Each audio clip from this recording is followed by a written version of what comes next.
செய்யுங்கள் என்று சொல்கிறீர்கள். ஒருவேளை 100 ஆண்டுகளுக்கு பிறகு பெண்கள் அதிக அளவு கார் ஓட்டினால், ஒருவேளை அதிக அளவு இறந்தால், ஒருவேளை பெண்கள் எண்ணிக்கை குறைந்தால், ஒருவேளை சகோதரி, நம்மை படைத்த இறைவனுக்கு எதிர்காலம் தெரியும், உங்களுக்கும் எனக்கும் தெரியாது. அவனுக்கு எதிர்காலத்தை பற்றி தெரியும். ஒரு மனைவிக்கு மேல் மணந்து கொள்ள அனுமதி அளித்தான், ஆனால் நிர்பந்திக்கவில்லை. உங்கள் கருத்தை ஏற்றுக்கொண்டாலும், அதாவது பெண்களின் எண்ணிக்கை சமமாக வந்துவிடும் என்ற கருத்தை ஒரு முஸ்லிம் ஒரு மனைவிக்கு மேல் மணக்க வேண்டும் என்று இஸ்லாம் கட்டாயப்படுத்தவில்லை. எனக்கு ஒரு மனைவிதான் சகோதரி,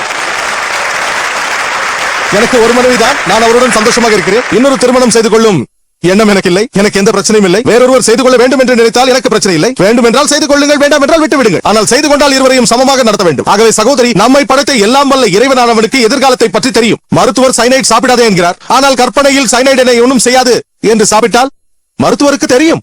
ஆனால் மருத்துவரும் ஒரு மனிதர் தான், அவர் தவறு செய்யக்கூடும். எல்லாம் வல்ல இறைவன் மிகப்பெரிய மருத்துவர், எல்லாரையும் விட பெரிய மருத்துவர். நமக்கு என்ன தேவை என்று அவனுக்கு தெரியும். ஆகவே ஏதாவது குறை இருந்தால் இப்பொழுதே காட்டுங்கள் என்று. நாளை கற்பனையில் ஏதாவது நடந்தால் இன்ஷா அல்லாஹ் நாளை மறுபடியும் என்னை வந்து கேளுங்கள், நான் பதிலளிக்கிறேன்.